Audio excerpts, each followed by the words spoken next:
ଶାନ୍ତି।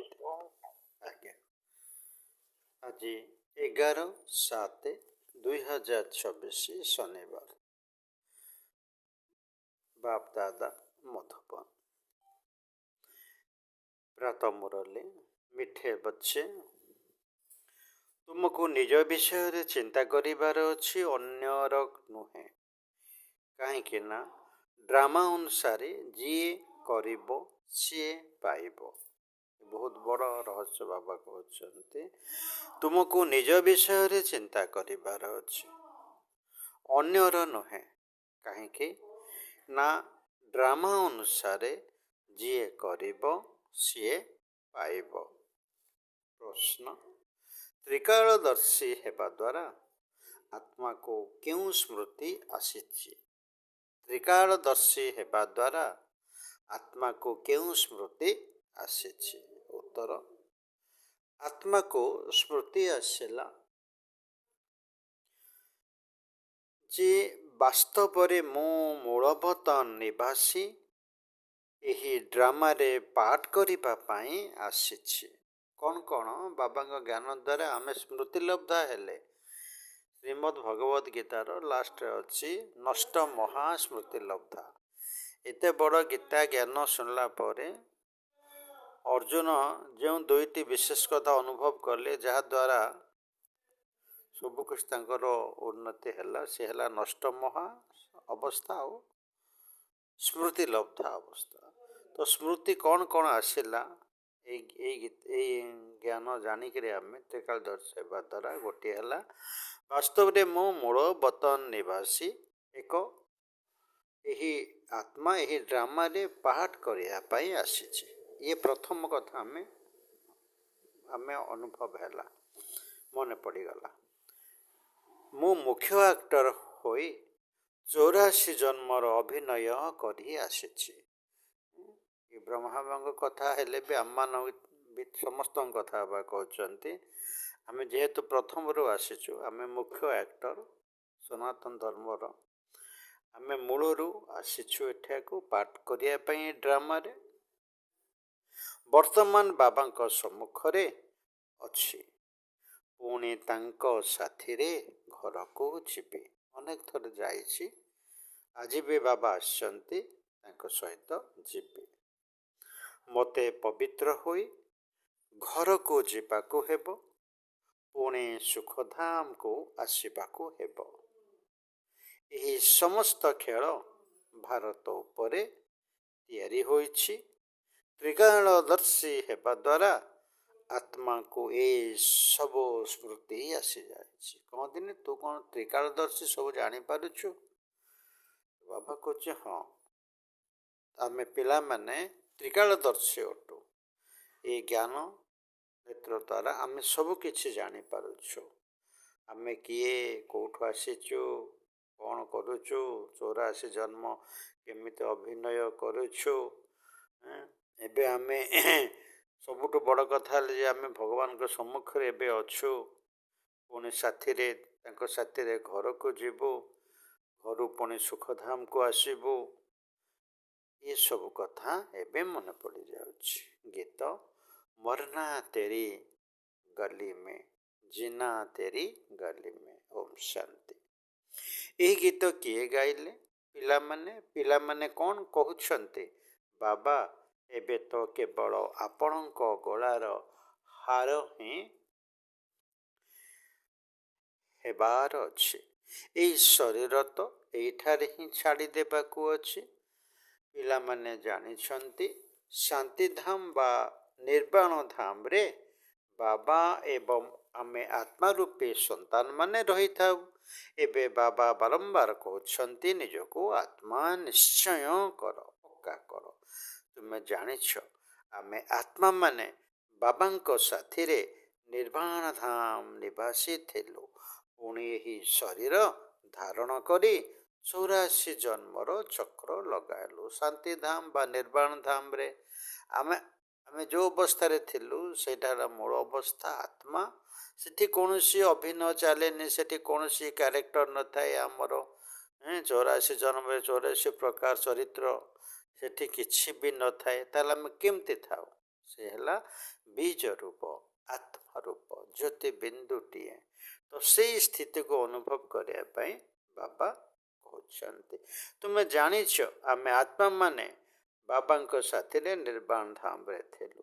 ପିଲାମାନେ ଜାଣିଛନ୍ତି ବାସ୍ତବରେ ଆମେ ନିର୍ବାଣ ଧାମର ନିବାସୀ ଅଟୁ।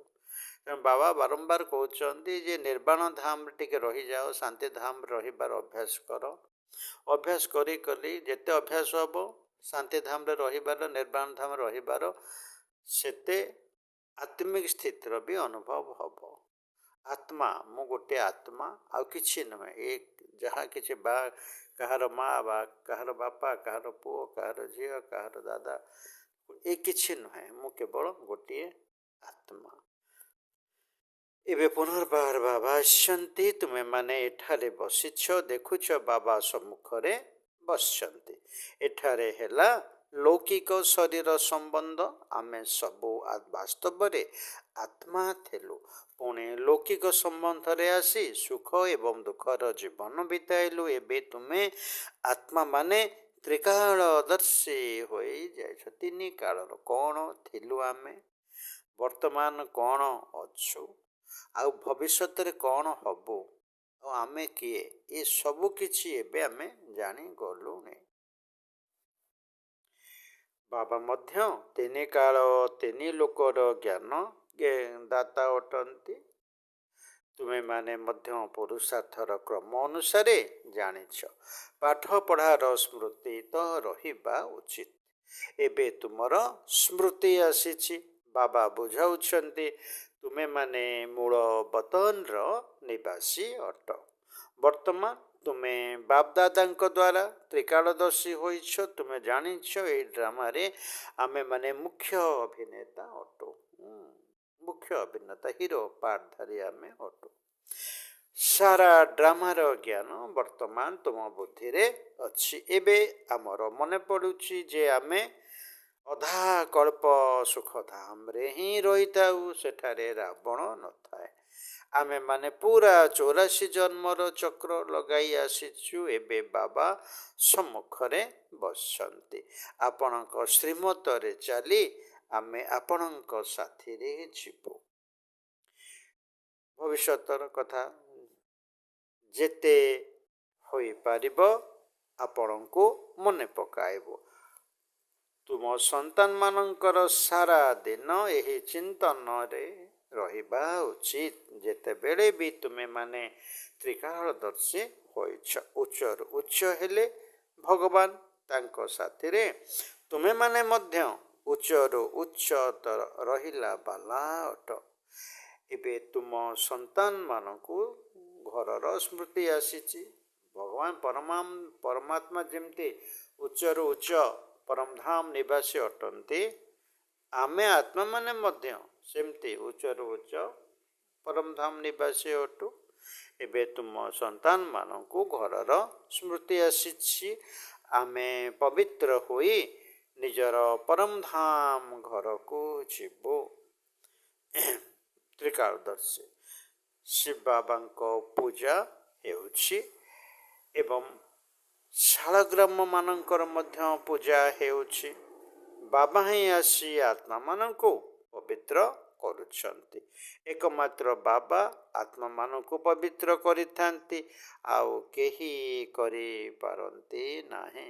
ଆମେମାନେ ଦିନେ ପୂଜ୍ୟ ଥିଲୁ ବୋଲି ଆମମାନଙ୍କର ପୂଜା ଶାଳଗ୍ରାମ ରୂପରେ ହେଉଛି। ଅନେକ ଦେବାଦେବୀଙ୍କ ରୂପରେ ହେଉଛି, ତା ସହିତ ଶିବଲିଙ୍ଗ ପାଖରେ ଶାଳଗ୍ରାମ ରୂପରେ ବି ହେଉଛି। ଶାଳଗ୍ରାମ ଏକଦମ ଆତ୍ମା ରୂପର ପ୍ରତୀକ, ଗୋଟିଏ ଗୋଟିଏ ଆତ୍ମା ଯେମିତି ପରମାତ୍ମାଙ୍କ ଚାରିପଟରେ ଅଛନ୍ତି। ଏବେ ତୁମେ ସାରା ଡ୍ରାମାର ଖେଳକୁ ଜାଣିଗଲଣି। ତୁମେମାନେ ବୁଝିଛ ଭାରତ ଉପରେ ହିଁ ଏହି ଖେଳ ତିଆରି ହୋଇଛି। ତେବେ ଏବେ ତୁମ ସନ୍ତାନମାନଙ୍କୁ ବାବା ସମ୍ମୁଖରେ ବସି ବୁଝାଉଛନ୍ତି। ପ୍ରତ୍ୟେକ ଜୀବାତ୍ମା ଜାଣିଛନ୍ତି ବାବା ଜ୍ଞାନର ସାଗର ଅଟନ୍ତି। ତାଙ୍କୁ ଭକ୍ତି ମାର୍ଗରେ ଡାକି ଆସିଛନ୍ତି ଏବଂ ପ୍ରତିଜ୍ଞା ମଧ୍ୟ କରି ଆସିଛନ୍ତି। ବାବା ଆପଣ ଯେବେ ଆସିବେ ତେବେ ନିଶ୍ଚୟ ଆମେ ଆପଣଙ୍କ ମତରେ ହିଁ ଚାଲିବୁ। ପ୍ରତିଜ୍ଞା ଏମିତି ଭକ୍ତ କରିଛି। ଏହା କୌଣସି ଲୌକିକ ସମ୍ବନ୍ଧର ତ କଥା ନୁହେଁ ନା। ଆପଣ ଯେବେ ଆସିବେ ଆମେ ଆପଣଙ୍କ ଶ୍ରୀମତରେ ଚାଲିବୁ, ଆପଣଙ୍କ କଥାରେ ଚାଲିବୁ। ଏ ତ କୌଣସି ଲୌକିକ କଥା ନୁହେଁ ନା, ଏ ତ ବେହଦର କଥା, ପରମାତ୍ମାଙ୍କ କଥା। ଶ୍ରୀମତ ତାଙ୍କ କଥା ହିଁ ମାନିବାର ଅଛି। ତ୍ରିକାଳଦର୍ଶୀରୁ ଅତୀତର ଦର୍ଶନ ବାବା କରେଇ ଦେଉଛନ୍ତି ଯେ ଆମେ ଏମିତି ଦିନେ କହିଥିଲୁ ଭକ୍ତି ମାର୍ଗରେ। ତାଙ୍କ କଥା ହିଁ ମାନିବାର ଅଛି। ସେ ତ ବହୁତ ସହଜ ଭାବରେ ବୁଝାଉଛନ୍ତି। ଇଏ ହେଲା ବର୍ତ୍ତମାନ। ଏବେ ତୁମର ଜ୍ଞାନର ତୃତୀୟ ନେତ୍ର ଖୋଲି ଯାଇଛି। ଏହି ଜ୍ଞାନ ତୁମର ଏଇଠାରେ ହିଁ ଅଛି। ତ୍ରିକାଳଦର୍ଶୀ ଆମେ କେଉଁଠି ହେଉଛୁ? ନାଇଁ, ସଙ୍ଗମ ଯୁଗରେ ସବୁ କିଛି ମନେ ପଡ଼ିଯାଉଛି। ଆଉ କେଉଁ ଯୁଗରେ ଏସବୁ ନଥାଏ। ଇଭେନ୍ ସତ୍ୟ ଯୁଗରେ ବି ଦେବତାମାନେ ତ୍ରିକାଳଦର୍ଶୀ ନୁହନ୍ତି। ସେମାନେ ଭବିଷ୍ୟତ ତାଙ୍କର କ'ଣ ହେବ, ଅତୀତ କ'ଣ ଥିଲା, ଏ କିଛି ଜାଣନ୍ତି ନାହିଁ। ଏହି ଜ୍ଞାନ ଏବେ ତୁମର ଅଛି, ତୁମଠାରେ ଅଛି। ମୂଳ ବତନରେ ବାବା ଏବଂ ପିଲାମାନେ ରହିଥାନ୍ତି। ସେଠାରେ ସବୁ କଥା କାହାକୁ ଜଣା ନଥାଏ। ସେ ତ ଡ୍ରାମା ନଥାଏ, ବାସ୍ ଆତ୍ମା ରୂପରେ ଥାଆନ୍ତି। ସେଠି ଏଗୁଡ଼ା କିଛି ସଂକଳ୍ପ ବିକଳ୍ପ କିଛି ବି ଚାଲେ ନାହିଁ। କେଉଁଠି? ପରମଧାମରେ। ତେଣୁ ବାବା କହୁଛନ୍ତି ଏଇ ଜ୍ଞାନ ତୁମର କେବଳ ଏଇଠାରେ ହିଁ ଅଛି। ଏବେ ତୁମ ସନ୍ତାନମାନଙ୍କୁ ବାବା ନିଜ ବିଷୟରେ ସମସ୍ତ ଜ୍ଞାନ ଦେଉଛନ୍ତି। ସିଏ ହିଁ ଜ୍ଞାନର ସାଗର ଅଟନ୍ତି। ଅନ୍ୟ କୌଣସି ସତ୍ସଙ୍ଗରେ ଏଭଳି କେହି କହିବେ ନାହିଁ ଯେ ବାବା ଆମ ଆତ୍ମାମାନଙ୍କୁ ପଢ଼ାଉଛନ୍ତି। ବାବା ବର୍ତ୍ତମାନ ତ୍ରିକାଳଦର୍ଶୀରୁ ବର୍ତ୍ତମାନ କଥା କହୁଛନ୍ତି ଯେ ବାହାର ଲୋକ ତ ଜାଣିପାରୁନାହାନ୍ତି ନା, ଇଏ ଭାବୁଛନ୍ତି ଇଏ ଦାଦା ଲେଖରାଜ ବସିଛନ୍ତି। କିନ୍ତୁ ଆମେ ହିଁ ଜାଣିପାରୁଛୁ ତ୍ରିକାଳଦର୍ଶୀ ହେଇଥିବାରୁ ଯେ ପରମପିତା ପରମାତ୍ମା ଶିବ ବାବା ବ୍ରହ୍ମା ବାବାଙ୍କ ମାଧ୍ୟମରେ ପଢ଼ାଉଛନ୍ତି। ଏ କଥା ଆମେ ଜାଣିଛୁ। ବାରମ୍ବାର ତୁମକୁ କହିବାକୁ ପଡ଼ୁଛି। ଦେହି ଅଭିମାନୀ ହୁଅ। ଆତ୍ମା ଏହି ଡ୍ରାମାରେ ଅଭିନେତା ଅଟେ। ତେଣୁ ଅଭିନୟ କରୁଛି। ମୁଁ ଆତ୍ମା ହିଁ ଶରୀର ରୂପୀ ବସ୍ତ୍ରକୁ ଧାରଣ କରିଛି। ଇଏ ବି ତ୍ରିକାଳଦର୍ଶୀର ଗୋଟିଏ ପଏଣ୍ଟ। ବର୍ତ୍ତମାନ ଆମେ ଅନୁଭବ କରିପାରୁଛୁ, ଦେଖିପାରୁଛୁ ଜ୍ଞାନ ତୃତୀୟ ନେତ୍ରରେ ଯେ ମୁଁ ଗୋଟିଏ ଆତ୍ମା ଶରୀର ରୂପକ ବସ୍ତ୍ର ପରିଧାନ କରି ନାଟକ କରୁଛି। ଇଏ ବି ଦର୍ଶନ ଆସିଯାଇଛି। ସେହି ଅଭିନେତାମାନେ କେବଳ ବସ୍ତ୍ର ପରିବର୍ତ୍ତନ କରିଥାନ୍ତି। ତୁମେ ଆତ୍ମାମାନେ ନିରାକାରୀ ଦୁନିଆରୁ ଏଠାକୁ ଆସି ଏହି ଶରୀର ରୂପୀ ବସ୍ତ୍ରକୁ ଏହିଠାରେ ହିଁ ଧାରଣ କରୁଛ। କେତେ ବଡ଼ ଦର୍ଶନ ଆମମାନେ ପାଇଯାଇଛୁ। ଦୁନିଆର ସେହି ଅଭିନେତାମାନେ କେବଳ ନିଜର ବସ୍ତ୍ରକୁ ପରିବର୍ତ୍ତନ କରି ଅଭିନୟ କରିଥାନ୍ତି। ଆମ ଆତ୍ମାମାନଙ୍କୁ ବାବା ପୁନର୍ବାର ଆସି ରାଜଯୋଗ ଶିଖାଉଛନ୍ତି। ଦୁନିଆ ନାଟକରେ ଯିଏ ଯାହାର ବସ୍ତ୍ର ପରିବର୍ତ୍ତନ କରନ୍ତି, ପିନ୍ଧନ୍ତି, ଆଣିଥିବା ବସ୍ତ୍ର ବା ଯାତ୍ରାପାଟି ଦେଇଥିବା ବସ୍ତ୍ର। କିନ୍ତୁ ଏଠି ଆମେ ଆତ୍ମା ପ୍ରକୃତି ଯେଉଁ ବସ୍ତ୍ର ଦେଉଛି ତାକୁ ଆମେ ଗ୍ରହଣ କରୁଛୁ। ଏବେ ତୁମେ ପିଲାମାନେ ଜାଣୁଛ ବାବା ଆସିଯାଇଛନ୍ତି। ତେଣୁ ନିଶ୍ଚିତ ଆମେ ବାବାଙ୍କର ସହଯୋଗୀ ହେବୁ। ଇଏ ବି ହେଲା ତିନି କାଳ ମଧ୍ୟରୁ ଗୋଟିଏ କାଳର ଦର୍ଶନ। ବର୍ତ୍ତମାନ ନିଜେ ପବିତ୍ର ହୋଇ ଭାରତକୁ ପବିତ୍ର କରିବୁ। ଇଏ ବି ଆସିଗଲା ଭବିଷ୍ୟତ ଦର୍ଶନ। ଆମକୁ ଶ୍ରୀମତରେ ହିଁ ଚାଲିବାର ଅଛି। ଶ୍ରୀମତ କହୁଛି ବାବାଙ୍କୁ ମନେ ପକାଇବାକୁ ହେବ। ଯିଏ କରିବ ସିଏ ପାଇବ। ସମସ୍ତେ ତ ଆସି ପୁରୁଷାର୍ଥ କରିବେ ନାହିଁ ନା। ଯେଉଁମାନେ କଳ୍ପ ପୂର୍ବରୁ ପୁରୁଷାର୍ଥ କରିଥିଲେ ସେଇମାନେ ହିଁ କରିବେ। ଏଥିରେ ଟେନସନ୍ ନେବାର କିଛି ନାହିଁ ଯେ ସିଏ କାହିଁକି ଆସୁନି। ଏତେ କହିଲା ପରେ ବି ତାକୁ ଜଣାଇ ଦେଇଛି, ସେ ବି କାହିଁକି ଏଇଟା କିଛି ମୁଣ୍ଡରେ ପୁରଉନି। ବାବା କହୁଛନ୍ତି ଯଦି ତୁମେ ଯଥାର୍ଥ ଭାବେ କହିଛ ଆଉ ସେ ଆସୁନି, ତେବେ ଜାଣିନେବା ତାର ନାହିଁ। ଦେବ କୂଳର ସେ ଆତ୍ମା ନୁହେଁ। ଏବେ ଆମକୁ ଫେରିବାକୁ ହେବ। ସେଥିପାଇଁ ପୁରୁଷାର୍ଥ କରି ନିଶ୍ଚିତ ପବିତ୍ର ହେବାକୁ ହେବ। ଇଏ ହେଲା ବର୍ତ୍ତମାନର ଦର୍ଶନ। ଆମେ ଉପରେ ମୂଳବତ ନିବାସୀ ଅଟୁ। ପ୍ରଥମେ ଆମେ ହିଁ ସ୍ୱର୍ଗକୁ ଆସିଥିଲେ, ପୁଣି ସିଡ଼ିରେ ତଳକୁ ଖସି ଆସିଛୁ। ଅତୀତର ଦର୍ଶନ ବାବା କରେଇଦେଲେ। ବାବା ମଧ୍ୟ ଭାରତବାସୀମାନଙ୍କୁ ବୁଝାଉଛନ୍ତି। ବାବା ଭାରତକୁ ହିଁ ଆସୁଛନ୍ତି, ଅଧିକ ଭାରତରେ ହିଁ ଡାକୁଛନ୍ତି ନା, ଏଠାକୁ ଆସି ଆମକୁ ପବିତ୍ର କର। ଭଗବାନ ଦେଖୁଛନ୍ତି, ଡାକୁଛନ୍ତି ଅଧିକା କେଉଁଠୁ? ଯେ ଆସନ୍ତୁ, ଆପଣ ଆସନ୍ତୁ ଆମକୁ ଉଦ୍ଧାର କରନ୍ତୁ, ପବିତ୍ର କରନ୍ତୁ। ଏ ଡାକରା ଭାରତରୁ ହିଁ ବେଶୀ ଯାଉଛି। ଶରୀର ଧାରଣ କରି ଆମକୁ ଶ୍ରେଷ୍ଠ କର୍ମ ଶିଖାଅ। ଶରୀରର ନାମର ମଧ୍ୟ ଗାୟନ ରହିଛି। ଇଏ ଭାଗ୍ୟଶାଳୀ ରଥ ଅଟନ୍ତି। ବାବା ମଧ୍ୟ କହୁଛନ୍ତି, ମୁଁ ସାଧାରଣ ଶରୀର ରୂପକ ରଥରେ ପ୍ରବେଶ କରୁଛି। ପୂର୍ବରୁ ମଧ୍ୟ କହିଥିଲି, ଏବେ ତୁମ ପିଲାମାନଙ୍କର ସ୍ମୃତି ଆସିଯାଇଛି। ନିଶ୍ଚିତ ଭାବରେ 5000 ବର୍ଷ ପୂର୍ବରୁ ମଧ୍ୟ ବାବା ଏହି କଥା କହିଥିଲେ, ଆଉ କେହି ବି ଏକଥା କହିପାରିବେ ନାହିଁ। ଇଏ ହେଲା ଆମର ଅତୀତର ଦର୍ଶନ ଆସିଯାଉଛି। ଜ୍ଞାନ ନେତ୍ରରେ ଆମେ ବୁଝିପାରୁଛୁ ଯେ 5000 ବର୍ଷ ପୂର୍ବେ ଏମିତି ସ୍ୱୟଂ ପରମାତ୍ମା ଆମକୁ ଆସି ପାଠ ପଢ଼ାଇଥିଲେ। ବାବା ହିଁ କହୁଛନ୍ତି, 5000 ବର୍ଷ ପୂର୍ବରୁ ମଧ୍ୟ ମୁଁ ଏହି ଶରୀରରେ ଆସି, ଏହି ବ୍ରହ୍ମାଙ୍କ ଶରୀରରେ ଆସି ତୁମକୁ ବୁଝାଇଥିଲି। ଏବେ ପୁଣି ତୁମ ସନ୍ତାନମାନଙ୍କୁ କହୁଛି, ଆତ୍ମ ଅଭିମାନୀ ହୁଅ, ସୋଲ୍ କନସିୟସ୍ ହୁଅ। ସବୁ ଭୁଲିଯାଅ ଏ ଡ୍ରାମା କଥା। ଡ୍ରାମାରେ ଯେଉଁ ପାର୍ଟଧାରୀ ବୋଲି ଭୁଲିଯାଅ। ତୁମେ ଭାବ, ମୁଁ ଗୋଟେ ଆତ୍ମା, ପରମଧାମ ନିବାସୀ, ଆସିଥିଲି ଡ୍ରାମା କରିବା ପାଇଁ, ଏବେ ପୁଣି ଫେରିଯିବାର ଅଛି। ଆତ୍ମା ଅଭିମାନ। ଯେମିତି ନାଟକର କଳାକାରମାନଙ୍କର ମନେ ରହିଥାଏ, ମୁଁ କେଉଁ ବସ୍ତ୍ରକୁ ଧାରଣ କରି କି ଅଭିନୟ କରୁଛି। ନାଟକର ଯିଏ କଳାକାର, ଯିଏ ଆକ୍ଟର, ସେ ଜାଣିଥାଏ ଏଇ ସିନ୍ ଏବେ ସରିଗଲା, ଏଇ ଡ୍ରେସ୍ ପିନ୍ଧିକି ନାଟକ କରି, ପୁଣି ନେକ୍ସଟ ସିନ୍ ଯେତେବେଳେ ମୁଁ ଆସୁଛି ମଞ୍ଚକୁ, ସେଠି ଆଉ ଗୋଟେ ମେକଅପ୍ ନେଇକରି ଯିବି, କ'ଣ ସେଥିରେ କେଉଁ ଡ୍ରେସ୍ ପିନ୍ଧିବି, ଇତ୍ୟାଦି ସେସବୁ ଜାଣୁଛି। ତ ସେଇ ପ୍ରକାର ସେଇ ସ୍ଥିତିକୁ ବାବା ଆମକୁ ନେଇଯାଉଛନ୍ତି। ନିଜକୁ ଶରୀର ଭାବନି, ଏ କ୍ୟାରେକ୍ଟର ଭାବନି, ପୁରା ଆତ୍ମା ବୋଲି ଭାବ। ୟା ପରେ ମୋତେ କେଉଁ ରୋଲ୍ କରିବାର ଅଛି, ଯେତେ କ'ଣ ଅଛି, ତା ପାଇଁ ମାନସିକ ପ୍ରସ୍ତୁତି କର। ମୁଁ କେଉଁ ବସ୍ତ୍ରକୁ ଧାରଣ କରି କି ଅଭିନୟ କରୁଛି, କିନ୍ତୁ ସେମାନେ ତ ଦେହ ଅଭିମାନୀ ଅଟନ୍ତି, ସେ ନାଟକ ବାଲା।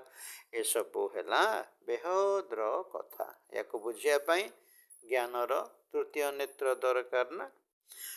ଆମେ ବାସ୍ତବରେ ଆତ୍ମା ହିଁ ଅଟୁ, ବାସ୍, କେବଳ ଆତ୍ମା, ନା ପୁରୁଷ ନା ସ୍ତ୍ରୀ। ଏବେ ଆମର ଅଭିନୟ ଶେଷ ହେବାକୁ ଯାଉଛି। ବାବା ସମ୍ମୁଖରେ ବସି ସବୁକିଛି ତୁମମାନଙ୍କୁ ବୁଝାଉଛନ୍ତି।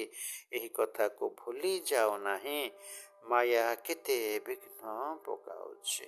ଇଏ ବି ବାବା କହୁଛନ୍ତି, ତୁମେ ତ୍ରିକାଳଦର୍ଶୀ ହେଲ, ତୁମେ ଜାଣିଲ, ଆକୁ ଆଉ ଭୁଲି ଯାଅ ନାହିଁ। ଯାହା ଦେଖୁଛ ନା, ମାୟା ଯେଉଁ ଗୋଟେ ଜିନିଷ, ୟାକୁ ବି ଲୋକମାନେ ଜାଣନ୍ତି ନାହିଁ। ଏବେ ଆମକୁ ଜ୍ଞାନ ତୃତୀୟ ନେତ୍ର ମିଳିଥିବାରୁ ଆମେ ବର୍ତ୍ତମାନ ଦେଖିପାରୁଛୁ ମାୟା କ'ଣ, ମାୟା କେମିତି ଆମକୁ ବିଘ୍ନ ପକାଉଛି। ବାବା ବୁଝାଉଛନ୍ତି, ପିଲାମାନେ, ତୁମକୁ କୌଣସି ବି ବିକର୍ମ କରିବାର ନାହିଁ। ମନ ଭିତରେ ବହୁତ ତୋଫାନ ତ ଆସିବ। ନିଜର ପରୀକ୍ଷା ନିଜକୁ ହିଁ ଦେବାକୁ ହେବ। ନିଜର ପରୀକ୍ଷା ନିଜକୁ ହିଁ ଦେବାକୁ ହେବ। କେହି ଏଥିରେ ଅଂଶଗ୍ରହଣ କରିବେ ନାହିଁ।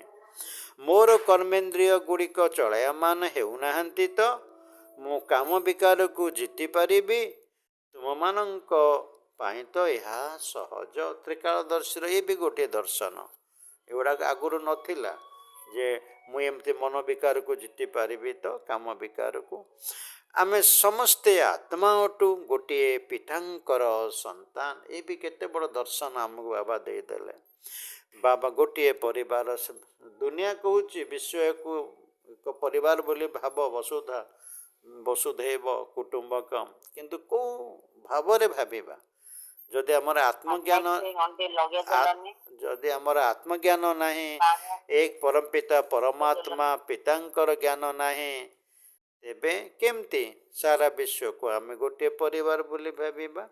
ତେଣୁ ବାବା କହୁଛନ୍ତି ଇଏ ବି ତୁମକୁ ଦର୍ଶନ ଆସିଯାଇଛି ଯେ ତୁମେ ଆମେ ଗୋଟିଏ ସନ୍ତାନ, ଗୋଟିଏ ପିତାଙ୍କର ସନ୍ତାନ। ବାବାଙ୍କ ସହିତ ହିଁ ଯୋଗ ଲଗାଇବାକୁ ହେବ। କର୍ମେନ୍ଦ୍ରିୟ ଗୁଡ଼ିକ ଚଳାୟମାନ ହେବା, ଏହା ମଧ୍ୟ ଦେହ ଅଭିମାନ ହେଲା ନା। କର୍ମେନ୍ଦ୍ରିୟ ଚଳାୟମାନ ହେବା, ଆଖି ଗୁଡ଼ା ଦେଖିବା ପାଇଁ ଚାହୁଁଥିବ ଯେଉଁଟା ଆମ ପାଇଁ ଦରକାର ନାହିଁ, ଭଲ ନାହିଁ। କାନ ସେଗୁଡ଼ା ଶୁଣିବା ପାଇଁ ଚାହୁଁଥିବ ଯେଉଁଟା ଆମ ପାଇଁ ଦରକାର ନାହିଁ, ଭଲ ନୁହେଁ ଇତ୍ୟାଦି। ତ ତାକୁ ଇନ୍ଦ୍ରିୟ ଗୁଡ଼ିକ, ମୁଖ ମନେ ମନେ ଯାହା କିଛି କହିଯାଉଥିବ, ଆମେ ଯେଉଁଟା ଚାହୁଁନେ ସେଇଟା ବି ମୁଖ ଯଦି କହିଯିବ, ତାହେଲେ କ'ଣ କୁହାଯିବ? ଯେ ଆତ୍ମା ରାଜାର କଣ୍ଟ୍ରୋଲ ନାହିଁ ଆଖି ଉପରେ, କାନ ଉପରେ, ମୁଖ ଉପରେ ଇତ୍ୟାଦି। ବାବା କହୁଛନ୍ତି ଇଏ ହେଲା ଦେହ ଅଭିମାନର ଲକ୍ଷଣ। ତ ଇଏ ବି ଦର୍ଶନ ବାବା ଦେଇଦେଲେ।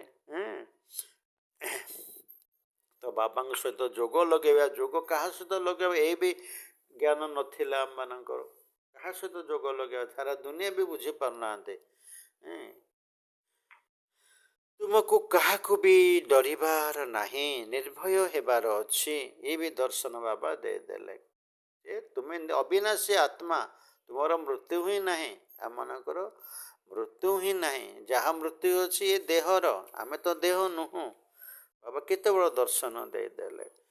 ଯଦି କେବେ ବି କେଉଁଠାକୁ ଯାଉଛ, ତେବେ ସାକ୍ଷୀ ହୋଇ ଦେଖିବାର ଅଛି। ସାକ୍ଷୀ ହୋଇ ଯେଡ଼େ ବଡ଼ ଘଟଣା ହଉ କି ଆଶ୍ଚର୍ଯ୍ୟଜନକ ଘଟଣା ହଉ, ଅଘଟଣ ହଉ, କ'ଣ ବାବା କହୁଛନ୍ତି ସବୁ ସାକ୍ଷୀ ଦ୍ରଷ୍ଟା ହୋଇ ଦେଖ। ଏ ବି କେତେ ବଡ଼ ଦର୍ଶନ ବାବା ଦେଇଦେଲେ ତ୍ରିକାଳଦର୍ଶୀର। ମୁଁ ତ ଆତ୍ମା ଅଟେ, ଏହି ଖେଳକୁ ତୁମେ ପୁରା ଜାଣି ଯାଇଛ। ସଂସାର ନାଟକକୁ କେଉଁ ଦୃଷ୍ଟିରେ ଦେଖିବା, ଯାହା କିଛି ଚାଲୁଛି ତାହାର ବି ଦର୍ଶନ ବାବା ଦେଇଦେଲେ। ଉଚ୍ଚରୁ ଉଚ୍ଚ ବାବା ଅଟନ୍ତି। ଏହି କଥା ବୁଦ୍ଧିରେ ଆସିଯାଉଛି, ତାଙ୍କୁ ବିନ୍ଦୁ କୁହାଯାଉଛି। ନିରାକାର ଦୁନିଆରେ ଆତ୍ମାମାନଙ୍କର ବୃକ୍ଷ ରହିଛି। କିଏ କେଉଁ ସଜେଇ ହେଇକିରି ସେଠି ଆତ୍ମାମାନ ରହିବେ, ଏମିତି ଯିଏ ଯେଉଁଠି ପାଇଲେ ସେମିତି ରହିବେନି। ସମସ୍ତ ପାଇଁ ସିଟ୍ ଅଲଗା ଅଲଗା ଅଲଗା, ଅର୍ଥାତ୍ ସ୍ଥାନ ଅଲଗା ଅଲଗା ରହିଛି। ତେଣୁ ନିର୍ବାଣ ଧାମ ବା ଶାନ୍ତି ଧାମ ବା ପରମ ଧାମରେ ଗୋଟେ ଆତ୍ମା ଜ୍ୟୋତିମାନଙ୍କର ଗୋଟେ ବୃକ୍ଷ ଅଛି ବୋଲି ବାବା କହନ୍ତି। ତ ନିରାକାରୀ ଦୁନିଆରେ ଆତ୍ମାମାନଙ୍କର ବୃକ୍ଷ ରହିଛି। ବୀଜରୁ ବୃକ୍ଷ ବାହାରିଥାଏ। ମଞ୍ଜି ହେଲେ ଶିବ ବାବା, କ୍ରମ ଅନୁସାରେ ପତ୍ର ସବୁ ଆସିଥାଏ। ଏହି ସୃଷ୍ଟି ରୂପୀ ବୃକ୍ଷ ମଧ୍ୟ ସେହିପରି ଉପରୁ ଅର୍ଥାତ୍ ପରମ ଧାମରୁ କ୍ରମ ଅନୁସାରେ ଆତ୍ମାମାନେ ଆସିଥାନ୍ତି ତଳକୁ, ଏଇ ପୃଥିବୀକୁ। ଆତ୍ମା କିପରି ପ୍ରବେଶ କରେ ବାବା ବୁଝାଉଛନ୍ତି। ଗୋଟିଏ ଗୋଟିଏ ପତ୍ର, ଯେମିତି ଗୋଟିଏ ଆଜି ଗଛ ଲଗାଇଲେ, ଚାରା ଗଛ, ଗୋଟେ ଅସୁସ୍ଥ ଗଛ ଲଗାଇଲେ, ସେ ଧୀରେ ଧୀରେ 2ଟା ପତ୍ର, 3ଟା, 4ଟା, 5ଟା, 6ଟା, 7ଟା, 8ଟା, 9ଟା, 10ଟା ହେଇକିରି କେତେ ପତ୍ର ବଡ଼ ଗଛ ହେଇଯାଉଛି। ସେମିତି ବାବା କହୁଛନ୍ତି ସେମିତି ଟିକେ ରିଏଲାଇଜ୍ କର, ଅନୁଭବ କର। ପରମ ଧାମରୁ ଆସିଲୁ, ଗୋଟିଏ ଗୋଟିଏ ପତ୍ର ହେଇ ହେଇ ହେଇ ହେଇ ଆଜି ସୃଷ୍ଟି କେତେ ବଡ଼ ହେଇଯାଇଛି। ଆତ୍ମା କିପରି ପ୍ରବେଶ କରେ, କିପରି ବାହାରିଯାଏ ଦେହରୁ, ଏହାକୁ କେହି ଦେଖିପାରିବେ ନାହିଁ। ଗୋଟେ ଶକ୍ତି ତ ଏଇ ଚକ୍ଷୁରେ ଦେଖାଯାଏ ନାହିଁ ନା, ଅନୁଭବର କଥା। ତେଣୁ ବାବା କହୁଛନ୍ତି କେମିତି ଶରୀରରେ ପ୍ରବେଶ କରେ, କେତେବେଳେ ପ୍ରବେଶ କରେ, ପୁଣି କେମିତି ବାହାରିଯାଏ, ଏହାକୁ କେହି ଦେଖିପାରିବେ ନାହିଁ। ଏବେ ବାବା ବୁଝାଉଛନ୍ତି ତୁମର ଆତ୍ମା ପତିତ ହୋଇଯାଇଛି, ତାକୁ ପବିତ୍ର କର। ଏହାଙ୍କ ମାନେ ବ୍ରହ୍ମାଙ୍କ ଦ୍ୱାରା ବାବା ବୁଝାଉଛନ୍ତି। ବାବା ତ କର୍ମେନ୍ଦ୍ରିୟ ଦ୍ୱାରା କଥା କହୁଛନ୍ତି ନା। ଗୋଟେ କଥାଟେ, ଭଏସ୍ଟେ କେମିତି ବାହାରିବ? ଆମେ ଯେଉଁ ଗୋଟେ କଥାଟେ, ଶବ୍ଦଟେ, ସାଉଣ୍ଡଟେ ସୃଷ୍ଟି କରୁଛୁ, ତ ଗୋଟେ ଦେହ ଦରକାର ନା। ଦେହରେ ସେ ଯନ୍ତ୍ର ଅଛି, କେମିତି ଶବ୍ଦଟେ ବାହାରିବ? ତ ବାବା କହୁଛନ୍ତି ସେଇ ତ ପରମାତ୍ମାଙ୍କୁ କଥା କହିବା ପାଇଁ ହେଲେ ଗୋଟେ ଦେହ ଦରକାର ନା ଇନ୍ଦ୍ରିୟ ଦରକାର। ତ ଆତ୍ମା ବିନ୍ଦୁ ଯଦି ଏହି ଶରୀରରେ ନଥାନ୍ତା ତେବେ ଏହି ଇନ୍ଦ୍ରିୟ ଗୁଡ଼ିକ କିଛି କରିପାରିନଥାନ୍ତେ। ଯେତେବେଳେ ଯାଉଛି ଅପରେସନ୍ ଥିଏଟରକୁ, ଡକ୍ଟର କହୁଛି ପେସେଣ୍ଟକୁ ଆଣ। ଯେତେବେଳେ ଅପରେସନ୍ ଥିଏଟର ମନେକ ମରିଗଲା, କହୁଛି ଡେଡ୍ ବଡି ବାହାରକୁ ନେଇଯାଅ। ତେଣୁ ଆତ୍ମା ଯେତେବେଳେ ଚାଲିଯାଏ ଶରୀରରୁ, ଆଉ କିଛି ବି ହାତ ଗୋଡ଼ କିଛି ବି ହଲି ନଥାଏ, କର୍ମେନ୍ଦ୍ର କିଛି ବି କରିପାରିବେ ନାହିଁ। ଏତେ ଛୋଟ ବିନ୍ଦୁ କେତେ ଶକ୍ତିଶାଳୀ ଅଟେ, ତା ଭିତରେ ସାରା ଜ୍ଞାନ ରହିଛି। ଭାବିବାର କଥା, ବଡ଼ ଆଶ୍ଚର୍ଯ୍ୟ କଥା। ବାବା ଯେଉଁ ଦର୍ଶନ ଦେଇଦେଲେ ଆମକୁ ତିନି କାଳ ଭିତରେ ଏ ବିନ୍ଦୁର କଥା, ଦେଖିଲା ବେଳକୁ କେତେ ଛୋଟ, କିନ୍ତୁ ଏତେ ବଡ଼ ଶରୀରକୁ ସେ ଚଲେଇ ଦେଉଛି। ସେ ଯେମିତି କହୁଛି ସେମିତି ହାତ ଚାଲୁଛି, ସେମିତି ଗୋଡ଼ ଚାଲୁଛି, ସେମିତି ମୁଖ ଚାଲୁଛି, ସେମିତି ଆଖି ପତା ବନ୍ଦ ହେଇଯାଉଛି। ଏତେ ବଡ଼ ଶରୀର, ସେ 40 କେଜି 50 କେଜି ବା 100 କେଜିର ଶରୀର, ତାକୁ ବି ସେ ଚଲେଇ ନେଉଛି। କେତେ ଶକ୍ତିଶାଳୀ ଅଟେ। ତା ଭିତରେ ପୁଣି ସାରା ଜ୍ଞାନ ରହିଛି। ବାବା ଜ୍ଞାନର ସାଗର ଅଟନ୍ତି, ଯିଏକି ତୁମକୁ ବସି ଏସବୁ କଥା ବୁଝାଉଛନ୍ତି। ତାଙ୍କ ଭିତରେ ସାରା ଜ୍ଞାନ ରହିଛି। ସୃଷ୍ଟିଚକ୍ରର ଜ୍ଞାନ ବାବାଙ୍କ ଭିତରେ ଯାହା ଅଛି, ସେ ସବୁ ଆମକୁ ବି ଜ୍ଞାନ ନେତ୍ର ପ୍ରଦାନ କରିଦେଲେ, ସବୁ କିଛି ଆମକୁ ବି ଜଣାଇ ଦେଲେ। ତାଙ୍କର ଏହି ପାଠ ମଧ୍ୟ ଡ୍ରାମାରେ ନିର୍ଦ୍ଧାର୍ଯ୍ୟ ଅଛି, ଜଣାଇବାର ପାଠ। ତୁମ ଆତ୍ମାରେ ମଧ୍ୟ 84 ଜନ୍ମର ପାଠ ରହିଛି। ଶିବ ବାବାଙ୍କ ଆତ୍ମାରେ 84 ଜନ୍ମର ପାଠ ନାହିଁ। ସେ ତ ଆସନ୍ତି ନାହିଁ, ଡ୍ରାମା କରନ୍ତି ନାହିଁ। ଆମ ଭିତରେ ଅଛି। ତେଣୁ ଆମକୁ ବାବା କ'ଣ କହିଲେ? ତୁମ ହେଉଛ ହିରୋ ପାଠଧାରୀ। ତୁମେ ସୁଖ ଦୁଃଖର ପାଠ କରୁଛ, ଦୁଃଖରେ ବହୁତ କଷ୍ଟ ଭୋଗ କରୁଛ। ବାବା କହୁଛନ୍ତି, ମୁଁ ତ ପୁନର୍ଜନ୍ମରେ ଆସୁନାହିଁ, ତୁମେ 84 ଜନ୍ମ ନେଉଛ। ନାଟକର ଡାଇରେକ୍ଟର କହୁଛନ୍ତି, ଆମକୁ ବୁଝାଉଛନ୍ତି, ହେ ଆକ୍ଟର ମାନେ, ତୁମକୁ ଅଧା କଳ୍ପ ବହୁତ ସୁଖରେ ଅଭିନୟ କରିବାକୁ ହେଉଛି, ଆଉ ଅଧା କଳ୍ପ ବହୁତ ଦୁଃଖରେ ଅଭିନୟ କରିବାକୁ ହେଉଛି। ଯେମିତି ରିହର୍ସାଲ ସମୟରେ ଡାଇରେକ୍ଟର ବୁଝେଇ ଦିଏ ଯେ ଆକ୍ଟରକୁ ତୁମକୁ କ'ଣ କରିବାର ଅଛି, କେଉଁ ଭାବକୁ ଗ୍ରହଣ କଲେ ଆକ୍ଟିଂ ଠିକ୍ ହେବ, ସେମିତି ବାବା ଏଠି ଆମକୁ ବୁଝେଇ ଦେଉଛନ୍ତି। ତୁମେ ଦୁଃଖ ସୁଖର ପାଠ କରୁଛ, ଦୁଃଖରେ ବହୁତ କଷ୍ଟ ଭୋଗୁଛ। ବାବା କହୁଛନ୍ତି, ମୁଁ ତ ପୁନର୍ଜନ୍ମରେ ଆସୁନାହିଁ, ତୁମେ 84 ଜନ୍ମ ନେଉଛ। ମୁଁ ତ ନେଉନାହିଁ ନା, ମୁଁ ଆସି ତୁମ ସନ୍ତାନମାନଙ୍କୁ ସହଜ ଉପାୟ ବତାଉଛି। ସହଜ ଉପାୟ, ତେଣୁ ତାଙ୍କୁ ଜ୍ଞାନର ସାଗର କହନ୍ତି।